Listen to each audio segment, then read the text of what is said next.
प्रजायते कृष्णाय कृष्ण चैतन्य नाम्ने गौरद्विषे नमः।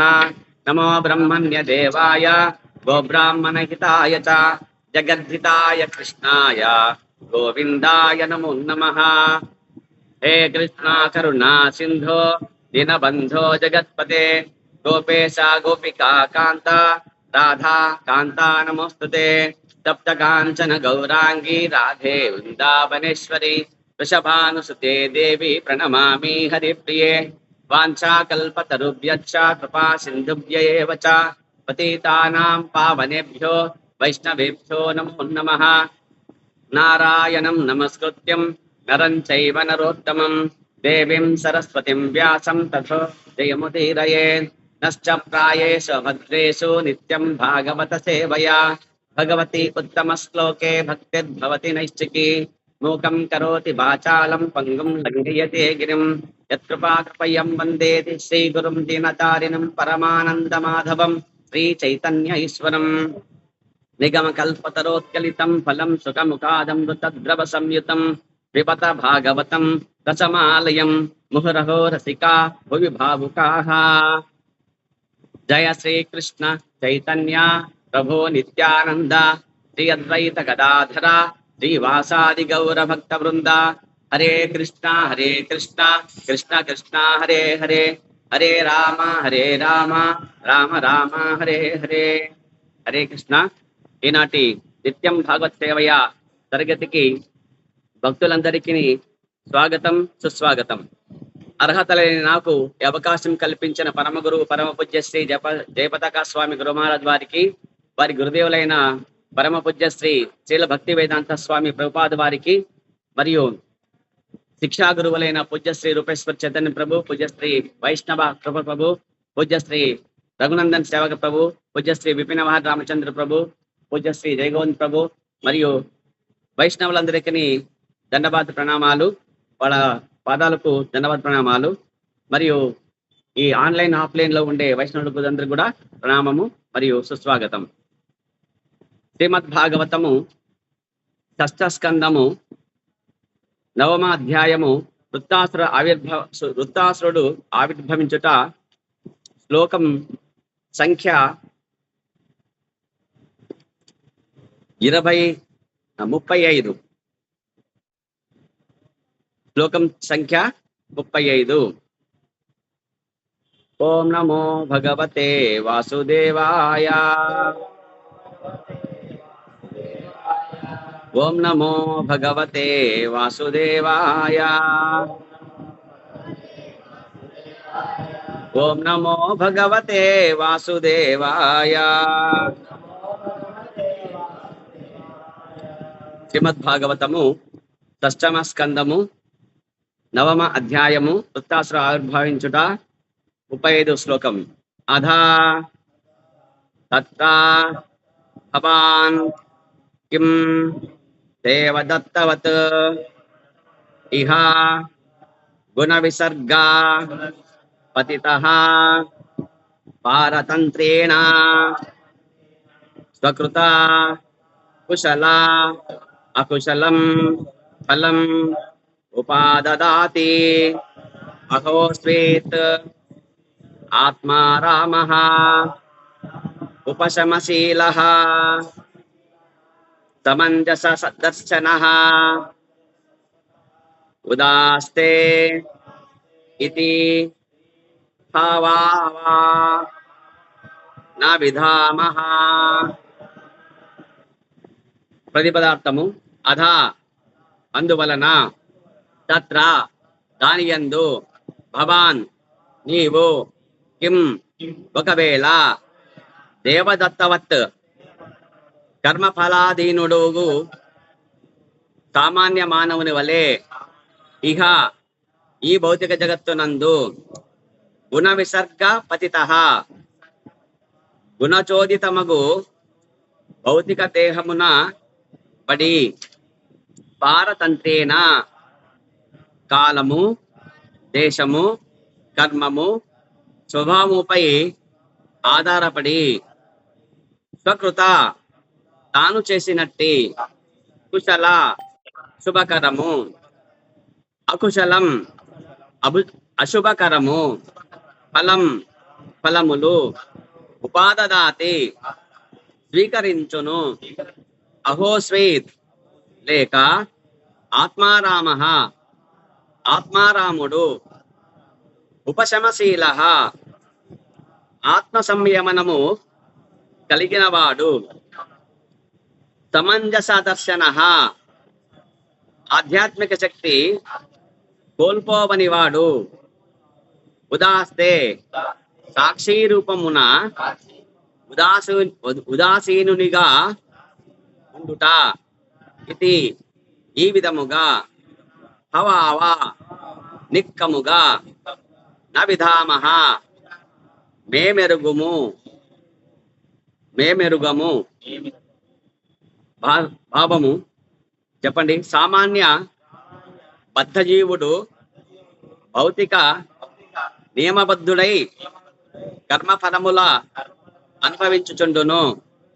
నీవును సామాన్య మానవుల వలె గుణముల వలన కలిగినట్టి దేహముచే భౌతిక జగత్తునందు నిలిచియుందువా, కాలకర్మాదుల ప్రభావముచే నీవును శుభాశుభ ఫలముల అనుభవించుచుందువా, లేక భౌతిక వాంఛారహితుడవైనట్టి ఆత్మారామునిగను సదా ఆధ్యాత్మిక శక్తి పూర్ణినిగను ఇచట కేవలం ఉదాసీనుడైనట్టి సాక్షిగా నిలిచి ఉంటివా. ఇవి మా విచారణములు. నీ యథార్థ స్థితిని మేము ఎరుగకున్నాము. భావం భాష్యం తెలిపిన భక్తి వేదాంత స్వామి శ్రీల ప్రభుపాద్ కి జై. శ్రీల ప్రభుపాద్ కి జై. పరిత్రాణాయ సాధూనాం వినాశాయ చతుష్కృతం. భక్తులను రక్షించుట, దానవులను నిర్జించుట అనేది రెండు ప్రయోజనముల కొరకు తాను ఈ భౌతిక జగత్తునందు అవతరించునని శ్రీకృష్ణ భగవానుడు భగవద్గీత యందు పలికెను. డోంట్ క్రాస్ టాక్, మౌతులాగా చేసుకుని కూర్చోవాలి. శ్రీకృష్ణ భగవానుడు భగవద్గీత యందు పలికెను, పరతత్వమునకు ఈ రెండు కర్మలు సమానమే. పరతత్వమునకు ఈ రెండు కర్మలు సమానమే. భగవంతుడు దానవులను శిక్షించుటకు అనుదించినప్పుడు వారిపై అనుగ్రహమును చూపును. కాబట్టి నరసింహ కీర్తనలో హిరణ్యాకాశీపోర్వక్ష అని చెప్పారు కదా. అంటే ఏమి, అక్కడ హిరణ్యకశ్యపుడు దానవుణ్ణి ఆయనని ఇక్కడ నుంచి పంపించేసినాడు ముక్తి మార్గంలోనికి, అంటే రక్షించినాడని అర్థం అనమాట. కాబట్టి దానవుల పైన కూడా భగవంతుడు కరుణ చూపిస్తాడు అని చెప్పేసి ఇక్కడ చెప్తున్నాడు, ప్రభుపాదులు చెప్తున్నారు. కాబట్టి భగవానుడు దానవులను శిక్షించటకు అర్థించినప్పుడు వారిపై అనుగ్రహమును చూపును. అది అనుగ్రహమే వారికి. శిక్ష తండ్రి శిక్షిస్తే కొడుకుకు అనుగ్రహమా కాదా చెప్పండి? ఏ కృష్ణ, నీ తండ్రి నిన్ను రెండు బచ్చాలు వేసినాడు, ఏ బచ్చం వేసినాడు అనుకో, అది నీకు అనుగ్రహమా లేకుంటే శిక్షనా? నీకు అనుగ్రహం. తండ్రి ఏం చేసినా అది అనుగ్రహమే, బాగా గుర్తుపెట్టుకో. తిట్టినా కొట్టినా అడిగి అది బిడ్డకు అనుగ్రహమే అని తెలవాలి. అదే ఇక్కడ చెప్తున్నాడు ఇక్కడ. కాబట్టి భగవంతుడు దానవులను శిక్షించటకు అర్థించినప్పుడు వారిపై అనుగ్రహమును చూపును. అట్లే భక్తులను రక్షించి ఉద్ధరించినప్పుడు కూడా అతడు వారిపై అనుగ్రహమును చూపును. అది అనుగ్రహమే, ఇది అనుగ్రహమే. ఈ ప్రకారము భగవంతుడు బద్ధ జీవులపై సమానమగు అనుగ్రహమును కురిపించును. ఏ కృష్ణ, కాబట్టి అనుగ్రహం సమానంగా కురిపిస్తాడు. మానవులకు పైనను దానవుల పైనను సమాన అనుగ్రహం చూపించేవాడు ఆయన సమవర్తి, ఆయన సమదర్శి ఆ భగవానుడు. బద్ధ జీవుడు ఇతరులను రక్షించినప్పుడు, వారి భారము తొలగించినప్పుడు శుభకర్మ చేసిన వాడగును. కాబట్టి బద్ధ జీవుడు ఇతరులను రక్షించినప్పుడు శుభకర్మ చేసిన వాడగును. ఇతరులకు కష్టము కలిగించినప్పుడు పాపకర్మ చేసిన వాడగును. కానీ భగవానుడు శుభకర్ముడు కాడు, అశుభకర్ముడు కాడు. అతడు ఎల్లవేళలా ఆధ్యాత్మిక శక్తి పరిపూర్ణుడు. దాని చేతనే అతడు శిక్షింపదగిన వారికి, రక్షింపదగిన వారికి సమానంగా అనుగ్రహమును చూపును. కృష్ణ కృష్ణ శ్రవణం చేయాలి భాగవతం, నిత్యం భగవత్ సేవయ. దేవదేవుడు అపాప విరుద్ధం అని పిలువబడును. దేవదేవుడు ఏమని పిలువబడతాడు? అపాప విరుద్ధం అంటే పాపం చేయని వారని అర్థం అనమాట. ఆయన చేసే పనులు ఏమంటారు? లీలలు అంటారు. కృష్ణుడు వెన్న దొంగతనం చేసి దాన్ని ఏమన్నాం మనము? లీలా అన్నాం. అదే మనము క్లాస్ రూమ్ లో ఒక పెన్సిల్ పక్క స్టూడెంట్ దగ్గర పెన్సిల్ దొంగతనం చేస్తే మనం దొంగలు, మనం చేసే లీలా అన్నాం మనం కదా. కాబట్టి అని చెప్తున్నాను. అందుకే దేవదేవుడు అపాప విరుద్ధం అని పిలువబడును, అనగా నామమాత్ర పాప ఫలములచే అతడెన్నడూను కలుషితము కాడు. కాబట్టి ఆయన చేసేవి భౌతిక కర్మలు కావు. మనం చేసేవి అయితే గనక జీవుడు చేసేది భౌతిక కర్మలు, భగవంతుడు చేసేది లీలలు అంతే. కాబట్టి అతడెన్నడూను పాప ఫలముల చేత కల్మిషము అవుతాడా? భగవంతుడు కానే కాడు. శ్రీకృష్ణుడు ఈ ధరిత్రపై అవతరించినప్పుడు దానవులెందరినో వధించెను. వారందరూ సారూప్యముక్తిని బడిసి ఉండేది. హరి బోల్. చూడండి ఏం బడిసినారు వాళ్ళంతా? ఏం బడిసినారు వాళ్ళంతా? ఈ లోకంలోన, ఈ భౌతిక లోకంలోన ఎవరైతే దానవులుగా ఉండి వచ్చినారో వాళ్ళందరినీ వివిధ రకాల అవతారాలు దాల్చి పరిత్రాణాయ సాధూనాం వినాశాయ చతుష్కృతం అని చెప్పినట్టు భగవానుడు వాళ్ళని నిర్జించినాక వాళ్ళకి ఏ రూపం ఇచ్చినాడు తెలుసా? ఏం చెప్పినాడు చెప్పండి? సారూప్యముక్తి అంటే అతని రూపాన్ని ఇచ్చినాడు. ఎక్కడ? వైకుంఠంలో. ఇక్కడేమో చంపేస్తాడు. అనుగ్రహం చూపి ఏం చేస్తాడు? ఇక్కడ వారిపైన ఆ వైకుంఠంలో వచ్చేసి విష్ణు పార్షదులు ఎట్లుంటారంటే అచ్చం విష్ణువులాగానే ఉంటారు, ఆకారములోను రంగులోను. ఆభరణాలు తక్కువగా ఉంటాయి. అదే విష్ణువుకి అయితే గనక ఎక్కువ ఆభరణాలు ఉంటాయి. శ్రీవత్సము ఒకటి ఉంటుంది, కౌస్తుభం అని ఒకటి ఉంటుంది. ఇవి రెండు మాత్రం వేరుగా ఉంటాయి. మిగతా అందరూ యాజ్ ఇట్ ఈజ్ ఉంటారు అంతే. అందరూ విష్ణు పార్షదులు. కాబట్టి సారూప్య ముక్తి అంటారు దాన్ని. భగవానుడు ఆ విధంగా అనుగ్రహం చూపుతున్నాడు. రాక్షసులైనప్పటికీ దానవులైనా మానవులైనా ఆయనకి అంతా ఒకటే, అందరూ ఒకటే అంతే అని చెప్తున్నాడు ఇక్కడ. వారందరూ సారూప్య ముక్తిని బడిచి ఉండేది, అనగా వారందరూ తమ మూల ఆధ్యాత్మిక దేహములను పొందిరి. అంటే దాని అర్థం ఏమి? వారి యొక్క మూల రూపం ఏది అంటే అదే. వాళ్ళందరూ ఎవరంటే గనక జయ విజయులు ఎవరు చెప్పండి? కృష్ణ జయ విజయులు ఎవరు చెప్పండి? తెలీదా? తెలుసు కదా కృష్ణ. వైకుంఠంలో ఉండే ద్వారపాలకులు వాళ్ళు. ఆ చిరుతక సాయి విష్ణువు కదా, పాల కడలిపై శశశైనిపై శయనించేవా ఓ దేవా అని చెప్పేసి పాట విన్నాం కదా మనం కదా. ఆ పాల సముద్రములో శయనించి ఉండే 7 ద్వారములు ఆవల ఉండే సముద్రములో, పల సముద్రములో ఆదిశేషుడి పైన శయనించి ఉండే ఆ విష్ణువు యొక్క పార్షదులు వీళ్ళు, ద్వారపాలకులు, జయ విజయులు. ఎప్పుడైతే సనత్ కుమారులకి చిన్న పిల్లకాయలు మీరు పక్క జరగండి అని చెప్పేసి ఎప్పుడైతే వైషమ్యం చూపినారో, ఏంటి మీరు వైషమ్యం చూపడానికి మీరేమన్నా దానవులా? మీరు ఇది వైకుంఠమా కాదా? ఇది వైకుంఠములో విష్ణువు యొక్క మరి పార్షదులై ఉండి ద్వారపాలకులు ఉండి వైషమ్యం చూపిస్తున్నారు మీరు పిల్లలని తక్కువని. ఈ తక్కువ ఎక్కువ వైషమ్యాలు చూపడము తగదు కదా వైకుంఠంలోన. కాబట్టి ఆ వైషమ్యం ఉంది కాబట్టి మీరు దానవులుగా జన్మ తీసుకోండి అని చెప్పి శపించారన్నమాట వాళ్ళు. వాళ్ళే కదా మళ్ళీ వాళ్ళ యథారూపంలో పుట్టినారు. వాళ్ళ మూల రూపం అదే చెప్తున్నాడు ఇక్కడ ప్రభుపాద చెప్తున్నారు. కాబట్టి వాళ్ళ యొక్క ఆ మూల రూపం ఏదైతే ఉందో వాళ్ళంతా ఆధ్యాత్మిక దేహము మళ్ళీ వాళ్ళకి తిరిగి పొందినారు. వాళ్ళ యొక్క స్వస్వరూపము భగవంతుని స్థితిని గూర్చి తెలియని వాడే తన పట్ల అతడు నిర్దయునిగా ఉన్నాడనియు ఇతరుల పట్ల కరుణ కలిగి ఉన్నాడనియు పలుకును. కాబట్టి భగవంతుని గురించి తెలియని వాడు, హాఫ్ నాలెడ్జ్ వాళ్ళు ఏం చేస్తారంటే, ఎవరు హాఫ్ నాలెడ్జ్ ఫెలోస్ ఏం చేస్తారంటే, నాకేమో కృష్ణుడు కష్టం పెట్టినాడు, వాళ్ళకేమో కృష్ణుడు బాగా మంచి మంచి ఆస్తులు పాస్తులు ధనము అంతా ఇచ్చేసి బాగా ఆనందం ఇచ్చేసినాడు, నాకెందుకు ఇలా చేయాలి అని చెప్పేసి అంటారు అనమాట. ఎవరంటే హాఫ్ నాలెడ్జ్ ఫెలోస్ అనమాట కదా. కృష్ణ ఎందరే కష్టం ఇల్లా అంటారు. కృష్ణ అంటే కష్టం వస్తుందా మనకి, రాదని చెప్తారు అనమాట. కాబట్టి అందుకే హరే కృష్ణ కృష్ణ కృష్ణ హరే హరే, హరే రామ రామ రామ హరే హరే. ఆ కృష్ణనామాన్ని హరినామాన్ని నిత్యము మనము స్మరించాలి, తర్వాత శ్రవణం చేయాలి, పఠనము చేయాలి. ఈ 3 చేయాలి. అప్పుడే మనకు భగవానుడు సాక్షాత్కరిస్తాడనమాట. సాక్షాత్కారం జరుగుతుంది. భగవంతుని స్థితిని గూర్చి తెలియని వాడే తన పట్ల అతడు నిర్దయునిగా ఉన్నాడనియు ఇతరుల పట్ల కరుణ కలిగి ఉన్నాడని పలుకుదురు. కానీ భగవద్గీత 9వ అధ్యాయము 29వ శ్లోకంలో ఏం చెప్పినాడు కృష్ణుడు? తమో అహం సర్వభూతేషు నమే ద్వేష్యో అస్తి న ప్రియః. నేను సర్వుల ఎడ సమముగా వర్తింతును. ఏం చెప్పినాడు?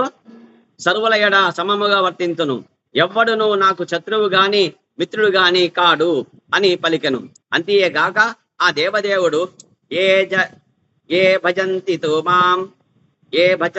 మాం భక్త్యా మయి తేషు చాప్యహం అని చెప్పినాడు. అంటే ఏంటంటే ఎవడేని నాకు భక్తుడై శరణు వచ్చినచో అతని పట్ల నేను ప్రత్యేకమగు శ్రద్ధను చూపెదను అని కూడా పలికెను. ఇక్కడ ఏం చేస్తున్నాడంటే భగవంతుడి పట్ల అందరూ సమానమే, మానవులు కావచ్చు దానవులు కావచ్చు, అందరూ సమానమే. మరి ఇక్కడ మళ్ళీ ఏమంటాడంటే ఏ భజంతితో మాం, ఎవరైతే నన్ను నా భక్తుడై నన్ను భజిస్తాడో, భక్తియుత సేవ ప్రీతితో ప్రేమతో చేస్తాడో, మరి అట్టి భక్తుడి పట్ల నేను ప్రత్యేకమగు శ్రద్ధను చూపిస్తాను అంటాడు అనమాట. ప్రత్యేకమగు శ్రద్ధను చూపిస్తాను అంటాడు. అంటే ఉదాహరణకు మీరున్నారు, మీ దగ్గర 1,00,000 రూపాయలు ఉన్నాయి, మీ మిత్రుడు నాకు 50,000 కావాలి అడిగినాడు.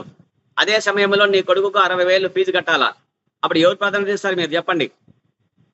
కొడుకు 60,000 ఫీజు కట్టడానికి ముందు మొగ్గు చూపుతారా, లేదంటే మిత్రుడికి 50,000 ఇవ్వడానికి మొగ్గు చూపుతారు చెప్పండి? కొడుకుకు ప్రధానం. అంటే ఇక్కడ భక్తుడు అనేవారు ఎవరంటే కొడుకు భగవంతుడికి. మరి మిగతా వాళ్ళు ఎవరంటే వాళ్ళు మిత్రులు, వాళ్ళు అంతే. వాళ్ళు సూర్యం సర్వభూతానాం అని చెప్పినాడు గీతలో, చెప్పినాడు లేదా కృష్ణ? ఏ లోక ఏం చెప్పినాడు? సూర్యం సర్వభూతానాం అంటే ఏమి? అన్ని సకల జీవులకు నేను మిత్రుడిని, మంచి మిత్రుని అని చెప్పినాడు. అందరికీ మంచి మిత్రుడే భగవానుడు.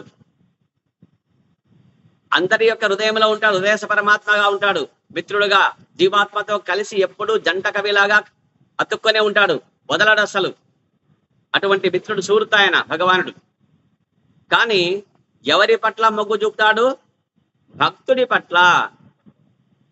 పట్ల మాత్రమే మొగ్గు చూపుతాను, మిగతా అందరూ నాకు సమానం అంటాడు. కాబట్టి నాకు భగవంతుడి శత్రువు ఉన్నాడా? లేడు. మిత్రుడు ఉన్నాడా అంటే లేడు. అందరూ సమానమే, అందరినీ ఒకటే దృష్టి చూస్తాడు ఆయన భగవంతుడు. ఆయన ఏమి సమవర్తి. కాబట్టి ఆ విధంగా నేను ఎవడేని నాకు భక్తుడై శరణు వచ్చినచో అతని పట్ల నేను ప్రత్యేకముగు శ్రద్ధను చూపేదను అని కూడా పలికెను. ఓకే, తర్వాత చూడండి, ఇక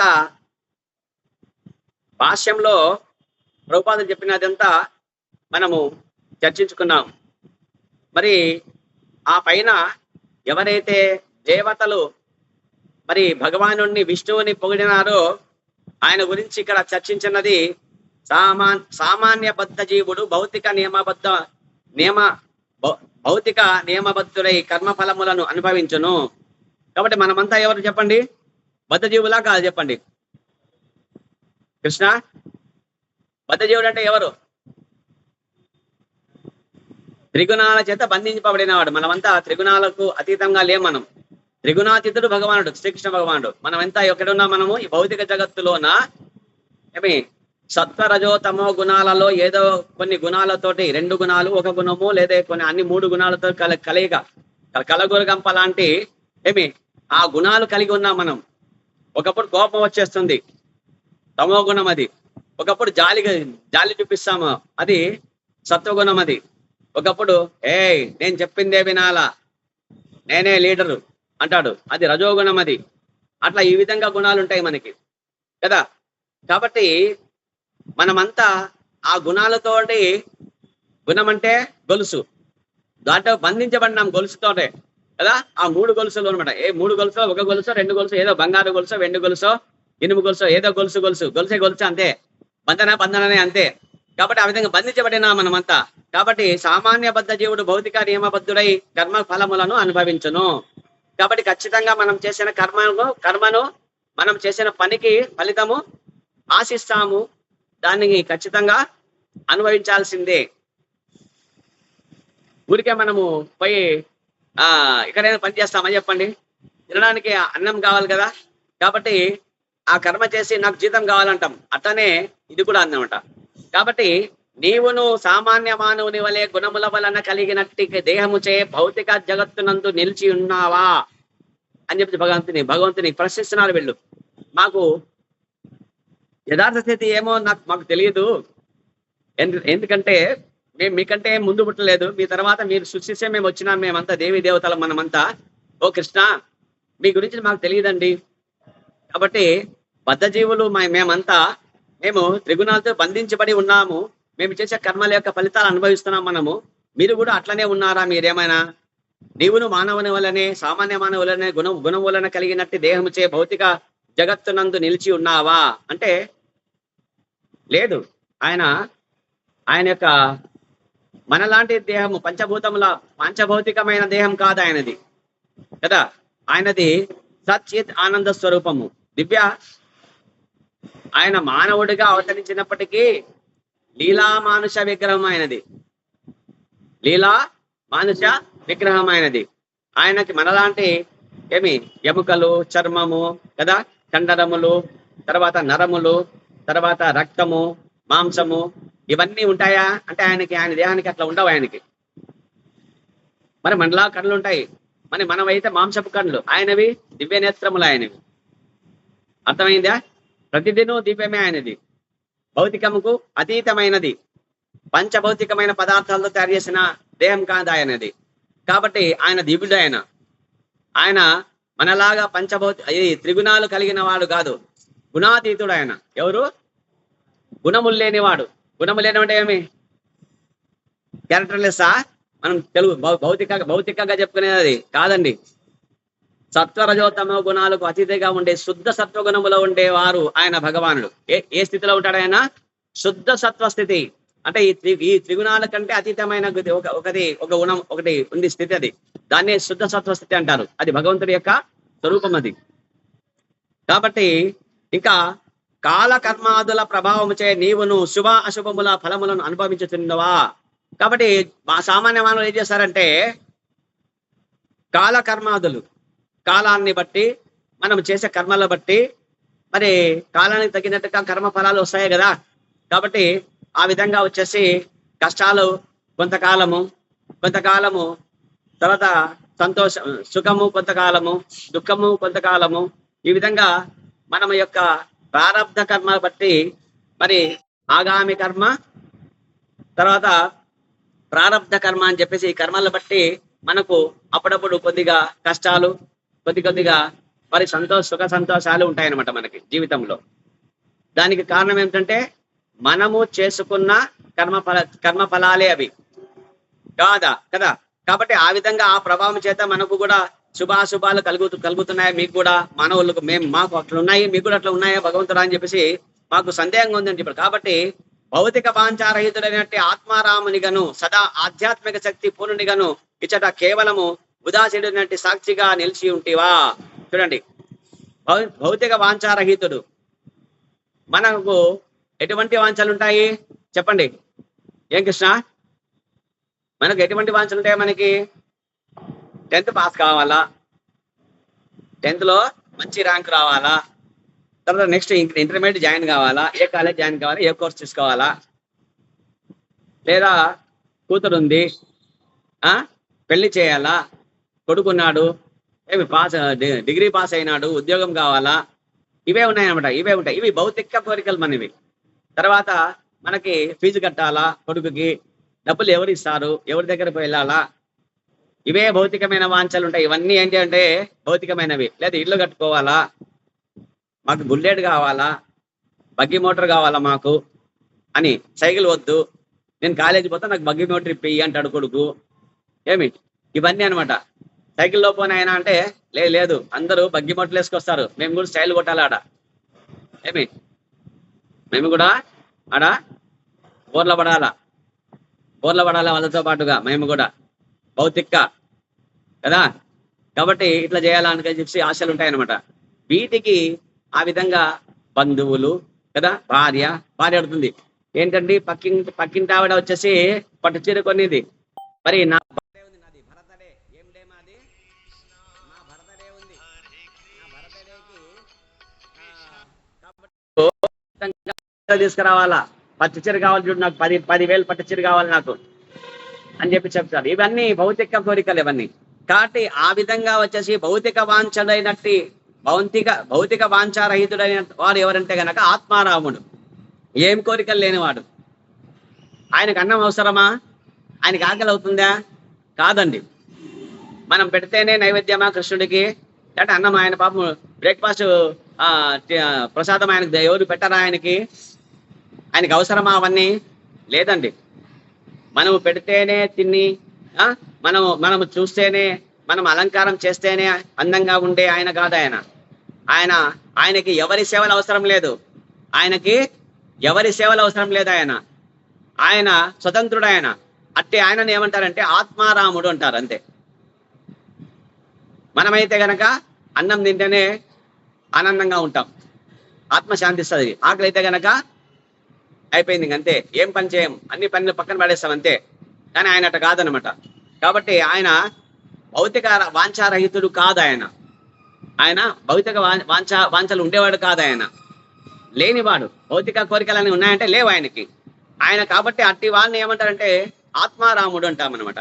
కాబట్టి సదా ఆధ్యాత్మిక శక్తి పూర్ణుడు భగవానుడు. ఆయనకి ఎప్పుడు ఆధ్యాత్మిక శక్తి సదా నిత్యము ఉంటుంది ఆయన దగ్గర కదా. కాబట్టి సదా ఆధ్యాత్మిక శక్తి పూర్ణుడు. కాబట్టి ఇక్కడ కేవలం ఉదాసీనుడు సాక్షిగా నిలిచి ఉంటాడు. ఆయన ఉదాసీనుడుగా ఉంటాడు, అంటే ఏమి తెలియని వాడులాగా కదా, అమాయకుడిలాగా ఉంటాడు అనమాట. ఉదాసీనుడుగా ఏమి చేయని వాడుగా ఉంటారనమాట. ఎందుకుంటారంటే గనక ఆయన ఇప్పుడు మన దేహంలో మనమంతా ఎవరు చెప్పండి, ఏం కృష్ణ, మనమంతా ఎవరు? జీవాత్మలు. మరి జీవాత్మ మనము ఎక్కడ ఉంటాం? యాక్చువల్గా మన దేహంలో ఏ పార్ట్లో ఉంటాం మనము? ఏ అవయవంలో ఉంటాం మనము? గుండె కదా, ఏమంటాం దాన్ని? గుండె, హార్ట్. ఆ గుండెలో మనస్సు అంటాం, దాన్ని మనం ఏమంటాము? హృదయము అంటాం. ఆ హృదయంలో ఉంటాడు ఎవరు? జీవుడు. జీవుడితో పాటు ఇంకోడు ఉంటారు. ఎవరండి? సుహృత్తు, పరమాత్మ. అతనే అంతర్యామి. అన్నమాచార్య చెప్పలేదా? అందరికీ శ్రీహరే అంతరాత్మ అని చెప్పేసి. అందరికీ నేను నమ్మను కృష్ణుణ్ణి అనే వెధవలో కూడా ఎవరుంటాడండి?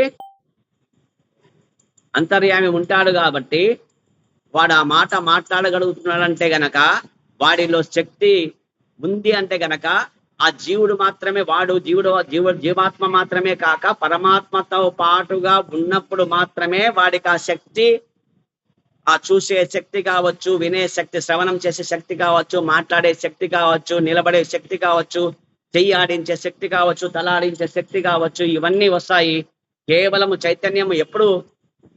శ్రీ జగన్నాథ బలదేవ్ సుభద్రమాయికి జై, కి జై.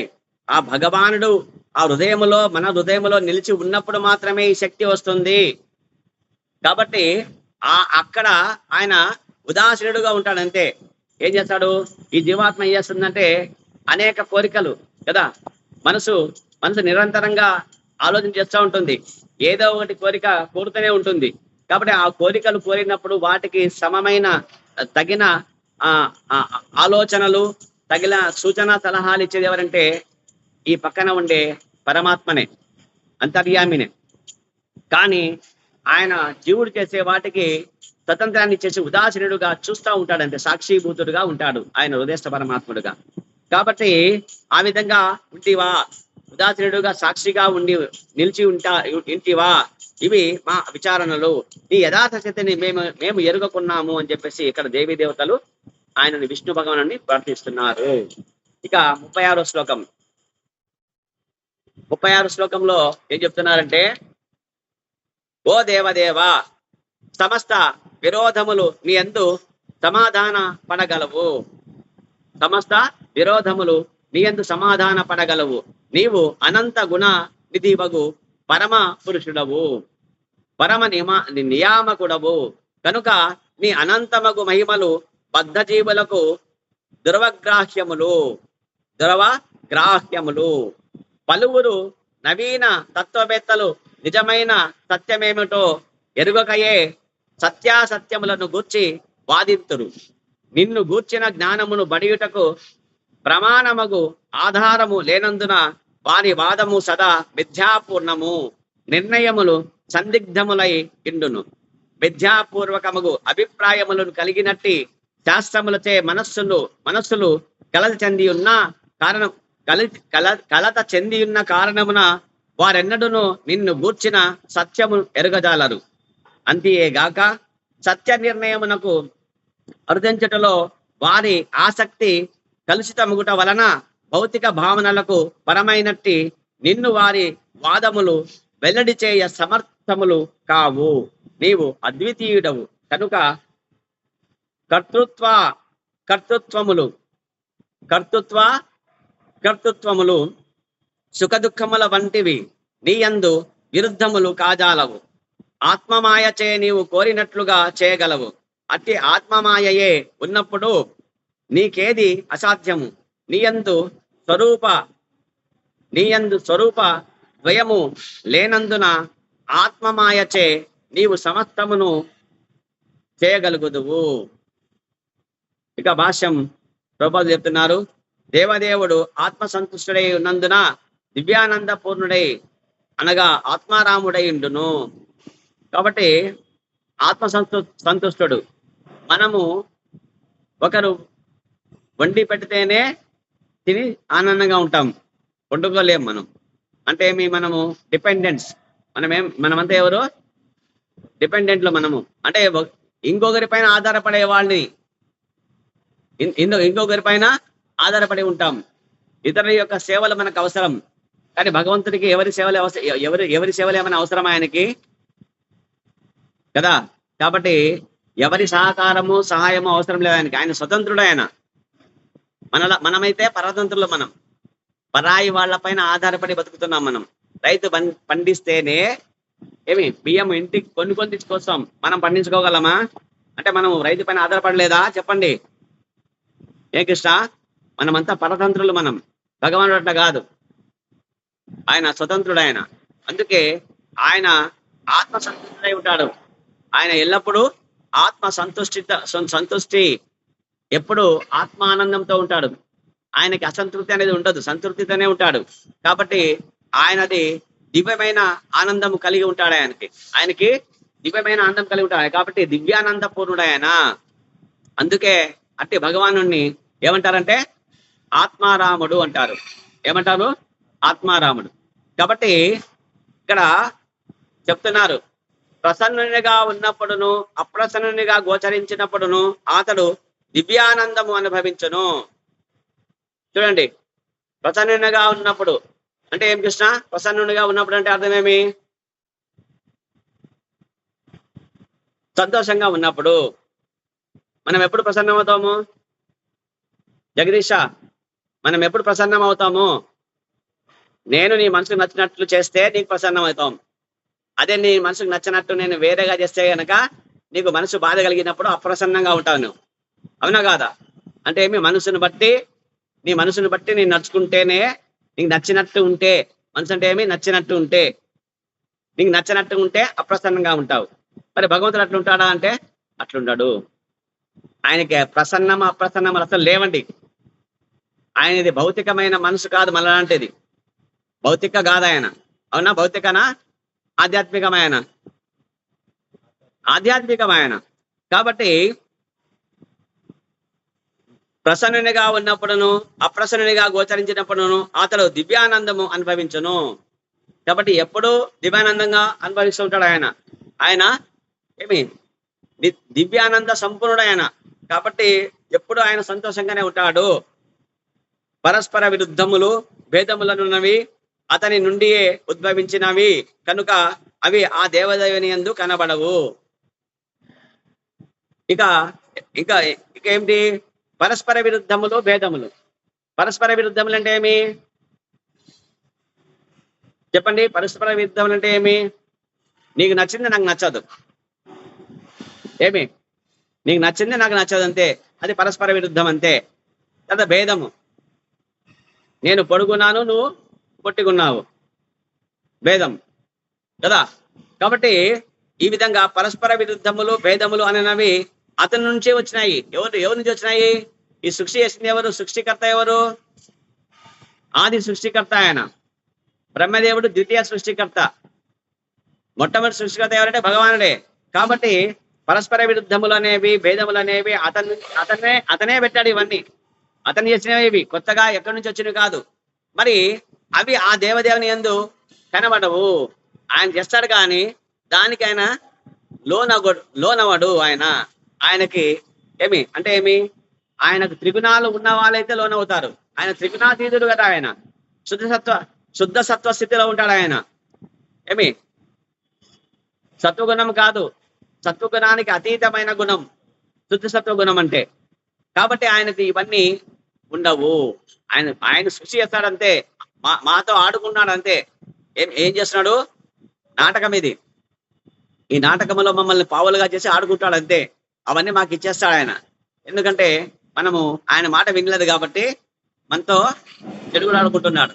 ఏం ఆడుకుంటున్నాడు? చెడుగుడు ఆడుకుంటున్నాడు. కాబట్టి ఈ విధంగా దేహం ఇచ్చేసి కష్టాలు ఇచ్చేసి దుఃఖాలు ఎందుకు ఇస్తాడంటే గత జన్మలో మనకు స్వతంత్రం ఇచ్చినాడు కాబట్టి. అక్కడ మనము భౌతికతలో చెప్పినట్టు మనము జీవనం చేయలేదు. మనం ఏం చేసినాం? అన్ని పాపకారాలు చేసినాం కాబట్టి ఇక్కడికి వచ్చేస్తాం మనం ఇక్కడికి. ఓకే, ఇంకా చెప్తున్నాడు చూడండి. ప్రభుపాద చెప్తున్నాడు, దేవదేవుడు సమస్త జ్ఞానమునకు శక్తికి బలమునకు ఐశ్వర్యమునకు యశస్సునకు నిధి వంటి వాడు. మరి సద్గుణైశ్వర్య సంపన్నుడు ఎవరు? భగవానుడు. ఎవరండి? ఎన్ని సద్గుణాలంటే ఎన్ని? 8, 7, 6? 6 గుణాలు. ఏంటంటేవి? జ్ఞానము, సమస్త జ్ఞానము ఆయన దగ్గరే ఉంటుంది. ఆయనకు తెలిసినంత జ్ఞానము ఇక ఎవరికి తెలియదు. ఆయన దగ్గర ఉన్న జ్ఞానము అటువంటి సమస్త జ్ఞానం ఆయన దగ్గరే ఉంటుంది. సమస్త శక్తి ఆయనదే. ఆయన సమస్త శక్తి కలిగి ఉంటాడు. బలము కూడా అతని కంటే మించిన బలవంతుడు ఎవ్వరూ లేరు. సమస్త బలము ఆయన దగ్గరే ఉంటుంది.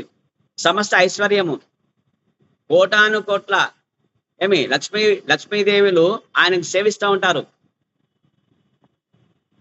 కాబట్టి అంతకంటే ఐశ్వర్యవంతులు ఎవరున్నారా అంటే ఎవరు లేరు. తర్వాత యశస్సు ఏముంది ఆయన దగ్గర? యశము, యశోమతి. భగవంతుడికి ఆయన భక్తులు కూడా యశస్సుని ఇచ్చేవాళ్ళు ఉన్నారు. శ్రీ జగన్నాథ్ బలదేవ్ సుభద్రమాయికి, శ్రీ ప్రభుపాద్కి. భగవంతుడు ఎంతో యశస్సు గల సంపన్నుడు ఆయన యశస్సులో కూడా ఆయన కంటే మించిన యశస్సు కలిగిన వాడు ఎవరు అంటే ఎవరు లేరు. ఆ తర్వాత 5 అయినాయి. ఇంకోటి ఏది? వైరాగ్యం. వైరాగ్యం అంతే. అతను ఎవరిని ఇష్టపడి పెళ్లి చేసుకోలేదు. 16,108 మందిలోన ఎవరిని చేసుకున్నాడా భగవంతుడు? ద్వాపర యుగంలో కృష్ణావతారంలో 16,108 మందిని ఆయన వివాహం చేసుకున్నాడు కదా. వాళ్ళంతా ఆ మాతాజీలే ఆయనని భర్తగా పొందాలని పొందినారు తప్ప ఈయన ఎవరిపైన ఇష్టపడలేదు. కాబట్టి ఆయనకు వైరాగ్యం ఉంటే అది అనమాట. మనం కొద్దిగా అందమైన ఎవరైనా అమ్మాయి చూసుకొని ఈ పిల్ల నిన్ను అంటే నీకేమో నచ్చింది అని చెప్పు, నువ్వు పెళ్లి చేసుకుంటా అని చెప్పి పెళ్లి చూపులు పోయినప్పుడు ఏం చేస్తాము? సొంగగార్చుకొని వెంటనే నచ్చింది కావాలంటాం. కానీ భగవంతుడు ఇష్టపడతాడు అట్లా? లేదండి కదా. రైట్. వీళ్ళు భక్తులు కూడా వీళ్ళు 16,100 మంది ఎవరంటే పూర్వం గొప్ప ఋషులు వాళ్ళు రామావతారంలో కదా, రాముడి యొక్క స్వరూపాన్ని చూసి మోహంలో పడిపోయినారు. ఏ కృష్ణ, ఏ రామ, మమ్మల్ని అందరూ పెళ్లి చేసుకొని అడిగినారు అనమాట. నేను పురుషుడు, మీరు పురుషుడు, ప్రకృతి విరుద్ధము, పెళ్లి చేసుకోకూడదు, పురుషుడు కదా. కాబట్టి వచ్చే జన్మలోన అవతరిస్తాను కృష్ణుడుగా. అప్పుడు మీరంతా ఏమి లోకపాలకుల కూతుర్లుగా అవతరిస్తారు. అప్పుడు నా పైన మనసు పడతారు. అప్పుడు నేను మిమ్మల్ని చేసుకుంటానని చెప్తాడు అనమాట కృష్ణుడు. కాబట్టి ఆ విధంగా అతని శక్తి అపరిమితము కదా. అతడు దివ్య గుణపూర్ణుడు కనుక ఈ భౌతిక జగత్తునకు సంబంధించిన ఎట్టి హేయమైనది అతని యందు ఉండదు. ఈ భౌతిక జగత్తులో ఉండేది అంతా హేయమైనదే. కుళ్ళు ఏమేముంటుంది? 6 ఉన్నాయి శత్రువులు, ప్రతి ఒక్కరిలో ఉంటాయి. ఏమైనా 6 శత్రువులు చెప్పండి? కామ, క్రోధ, లోభ, మోహ, ఇంకా 4. కామము, క్రోధము, లోభము, మోహము, మదము, ఆశ్చర్యము ప్రభు. మదము, ఆశ్చర్యము, మొత్తం 7. ఇవి 7 శత్రువులు మన మన మన ప్రతి ఒక్కరిలో ఉంటాయి, ప్రతి ఒక్కరి దేహంలో ఉంటాయి. ఇవి హేయమైనవి. ఇవి లేనివాడు ఈ భౌతిక జగత్తులో ఉంటాడంటే ఉండడు.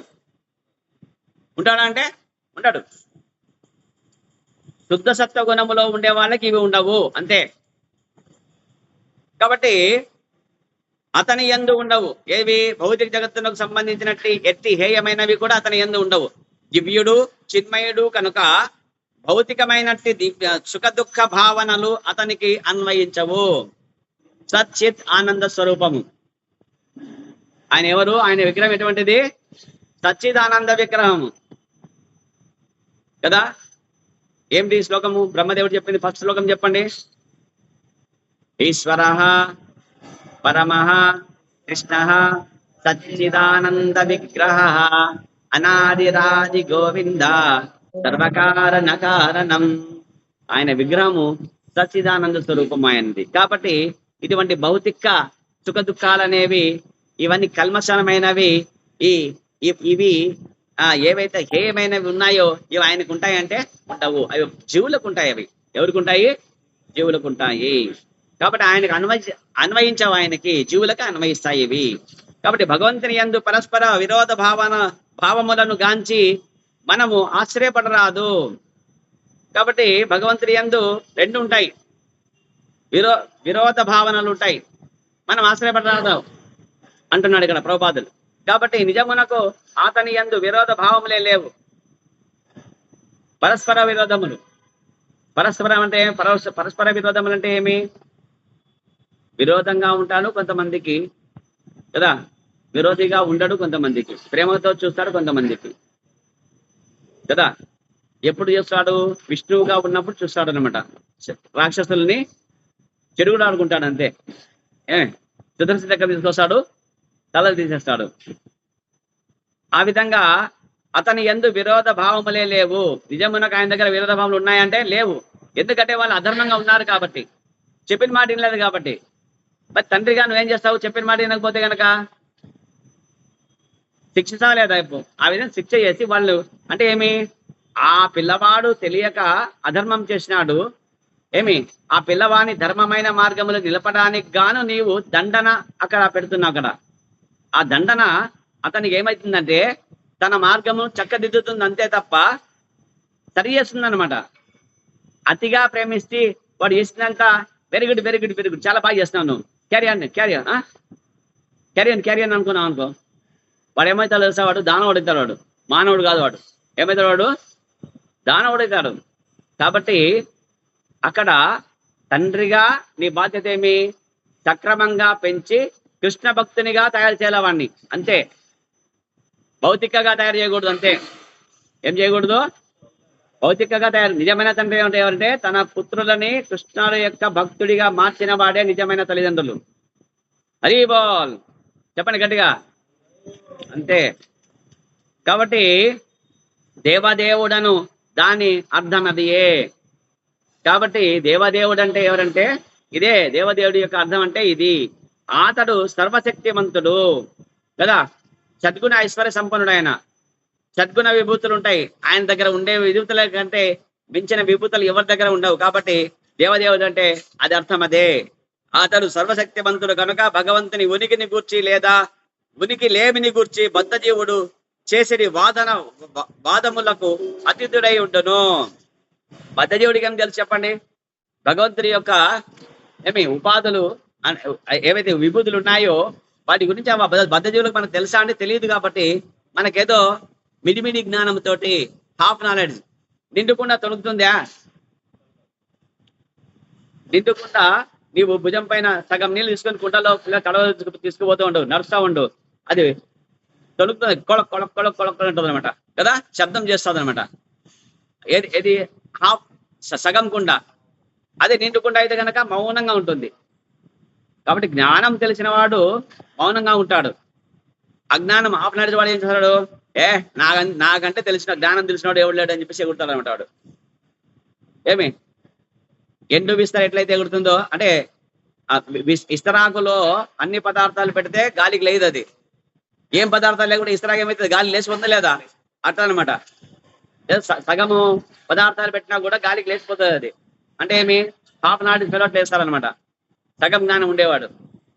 అతిగా ఏమి ఎగిరెగిరి పడుతుంటాడు అనమాట. నేనంటే ఏమనుకున్నా, నేను గొప్ప జ్ఞాని నేను అంటాడు అనమాట కదా. సో కాబట్టి భగవంతుని ఉనికి గూర్చి కానీ ఉనికి లేమిని గూర్చి బద్ధజీవులు చర్చించే మరి వాదనలు చేసేవారా అంతరివారా అంటే కాదు. కాబట్టి బద్ధజీవులు చేసే వాదనలకు అతీతుడై ఉంటాడు భగవానుడు, అతీతంగా ఉంటాడు. శత్రువులను నిర్జించి భక్తులను కాపాడుటయందు ముదమునందును. ఆయనకి ఏది ఇష్టం అంటే గనక రాక్షసులను సంహరించి తన భక్తుల్ని కాపాడడం అంటే భగవంతుడి చాలా ఇష్టం అంట ఆయనకి. అందుకే అవతరిస్తూ ఉంటాడు ఆయనకి ఇష్టం అని చెప్తాడు. కాబట్టి సంహార కార్యము రక్షణ కార్యం రెండును అతనికి ఆనందమనే వచ్చును. సంహార కార్యము కూడా ఆనందమే, రక్షణ కార్యం అంటే కూడా ఆయనకి ఆనందమే. ఎందుకంటే ధర్మ సంస్థాపన కోసం ఆయన ఆ ఆనందాన్ని చూస్తాడు అంతే తప్ప తన స్వీయ ఇంద్రియ భోగం కోసం మాత్రం కాదు. కాబట్టి అటువంటి ద్వంద్వ విముక్తి భగవంతునికే కాదు భక్తులకు కూడా లభించి ఉండును. కాబట్టి ఇటువంటి ద్వంద్వ విముక్తి ఏదైతే ఉందో మరి భక్తులకు కూడా ఇది వర్తిస్తుంది అని చెప్పి అంటున్నారు ప్రభుపాదులు. బృందావనమనందు బ్రజభామలు శ్రీకృష్ణుని సన్నిధిలో దివ్యానందం అనుభవించి ఉంది. కాబట్టి ఈ బ్రజభామలు అంటే ఏమి? గోపికలు అనమాట. బృందావనంలో ఏం చేస్తానంటే భగవంతుని లాగానే ఆయనతో కలిసి వాళ్ళు ఆనందాన్ని అనుభవించినారు. కాబట్టి భక్తులకు కూడా ఇది ద్వంద్వ విముక్తి అనేది వర్తిస్తుంది. అదే విధముగా కృష్ణ బలరాములు బృందావనం నుండి మధురకేకున్నప్పుడు వారు విరహ భావనలో అదే దివ్య ఆనందమును అనుభవించరి. కాబట్టి పాపం భగవంతుడు కూడా ఎప్పుడైతే మధురకు వాళ్ళ మామ పంపిస్తాడు కదా. ఎవరు మామ? కృష్ణుడు మామ ఎవరు? కృష్ణ కంసుడు పంపిస్తాడు అనమాట. ఎవరిని పంపిస్తాడు చెప్పు? నా మేనల్లు ఉన్నారు కృష్ణ బలరాములు బృందావనంలో పై తీసుకురా అని పంపిస్తాడు. ఎవరు? వాళ్ళ మంత్రి. ఎవరు? కృష్ణ అక్రూరుడు పంపిస్తారనమాట. పంపించినప్పుడు పాపం బలరామకృష్ణుడికి ఇష్టం లేదు, బృందావనం వదిలిపోవాలని వాళ్ళకి ఇష్టం లేదు. పాపం బృందావనంలో చాలా ఆయనకి కృష్ణుడికి బృందావనాన్ని వదిలి ఒక్క అడుగుడు ముందు వేయడు ఆయన, అంతే. ఆయనకి ఇష్టం లేదంటే బృందావనం అంటే అంత ఇష్టం ఆయనకి భగవానుడికి. కాబట్టి అక్కడ వెళ్ళినాడు ఆయన. కాబట్టి వాళ్ళకు విరహంతో వెళ్ళినారు వాళ్ళు. విరహ భావనతో అదే దివ్యానందం అనుభవించరు. అంటే విరహం అనేది కూడా ఒక ఆనందమే. ఏమి కదా చెప్తున్నాడు ఇక్కడ. అనగా భగవంతుడు గాని విశుద్ధ భక్తులు గాని కొన్ని మార్లు బాహ్యమునకు దుఃఖించినట్లు లేదా ఆనందించినట్లు గోచరించినను వారి యందు భౌతికమైన సుఖ దుఃఖ భావనల ప్రశ్నయే ఉండదు. ఇక్కడ భగవంతుడు సంబంధించి ఏడ్చేదనేది భౌతిక పరమైనది కాదు, అది అతీతమైనది, భౌతికానికి అతీతమైనది అని చెప్పేసి ఇక్కడ చెప్తున్నారు ప్రభుపాదులు. కాబట్టి ఆత్మారాముడైన వాడు రెండు పరిస్థితుల యందును ఆనందమయుడే ఉండును కదా. సుఖ దుఃఖమును సమభావంతో చూడువాడు నాకు ఇష్టడు అని చెప్పినాడు కృష్ణుడు కదా. కాబట్టి అద్వేష్ట సర్వభూతానం మైత్ర కరుణ ఏవ చ నిర్మమో నిరహంకారః సమదుఃఖ సుఖక్షమి సంతుష్ట సతతం యోగి యథాత్మా దృఢ నిశ్చయః మయ్యార్పితమనో బుద్ధి యో మద్భక్త సమే ప్రియః అని చెప్పినాడు. కాబట్టి సుఖ దుఃఖములు సమానంగా చూసేవాడంటే నాకు చాలా ఇష్టం. అంటే ఆయన గుణం కలిగిన వాళ్ళంటే చాలా ఇష్టం.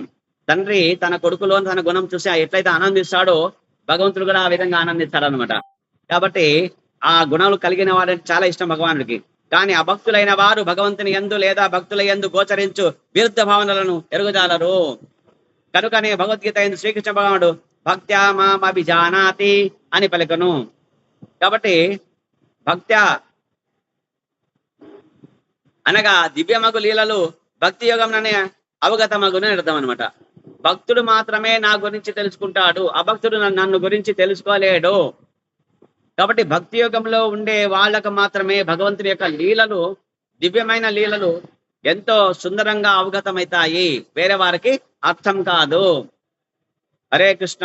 అయిపోయింది కృష్ణ, లాస్ట్ పేరా. ఇంకా చాలా ఉంది చెప్పాలంటే, ఇంక గంట ఉంది. హరే కృష్ణ. అయినా లాస్ట్ పేర చదివి ఆపేస్తాను.